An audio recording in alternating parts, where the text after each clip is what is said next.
Il est un ennemi de Spider-Man super intelligent et possédant 8 membres. Bienvenue sur WatchMojo.com et aujourd'hui nous allons explorer les origines du Dr. Otto Octavius, autrement connu sous le nom Dr. Octopus. Dans la plupart des bandes dessinées, il existe des réimaginations et des versions différentes du passé d'un personnage. Nous avons choisi de principalement suivre l'histoire qui s'est déroulée dans Amazing Spider-Man numéro 3 de 1963, qui a été continuée dans le numéro 11 et The Amazing Spider-Man Annual numéro 1. Dr. Otto Octavius était autrefois un scientifique brillant dans le domaine de la recherche atomique. Un inventeur, consultant et conférencier renommé, il utilisait son expertise en physique nucléaire pour l'avancement de l'humanité.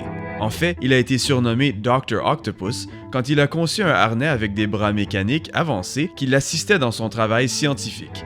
Contrôlés par une interface avec le cerveau, les bras étaient extrêmement puissants, résistants à la radiation et capables d'effectuer des mouvements incroyablement précis. En même temps, il a impressionné sa collègue, la scientifique Mary Alice Anders, avec l'invention, et les deux sont tombés en amour. Plus heureux qu'il ne l'a jamais été, les choses ont soudainement tourné pour le pire quand sa mère a exprimé sa désapprobation envers la relation, voyant Mary Alice comme indigne de son génie. Ceci a causé Octavius à annuler leur fiançailles. Regrettant la décision, Octavius s'est disputé avec sa mère, ce qui causa sa mort d'une crise cardiaque.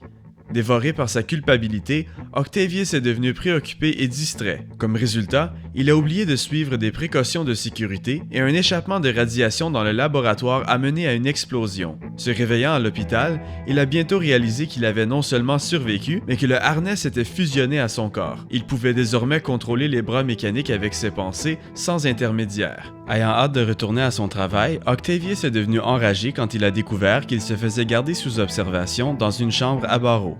Se voyant comme ayant évolué en être suprême, il voyait instantanément tout le monde comme étant à la fois inférieur et jaloux. Prenant le personnel de l'hôpital en otage, il les a forcés à lui amener de l'équipement de laboratoire pour qu'il puisse continuer son travail. Bientôt, Spider-Man a tenté de venir à la rescousse, mais a été surpris par les tentacules mécaniques du docteur et a été propulsé de l'édifice. Battu, Spider-Man se demandait si cela était la fin de sa carrière de super-héros quand Octavius est parti vers son laboratoire au centre de recherche atomique. Abandonnant ses doutes, Spider-Man a suivi le docteur fou jusqu'à son laboratoire et a utilisé sa toile pour l'aveugler, avant de l'assommer avec un coup direct. Emprisonné dans une cellule spéciale avant qu'on lui accorde sa liberté conditionnelle, Octopus est resté patient et s'est entraîné dans l'utilisation de ses membres. Éventuellement, il a fait enlever le harnais par opération, mais a découvert qu'il pouvait toujours contrôler les membres d'une grande distance sans avoir besoin de contact direct.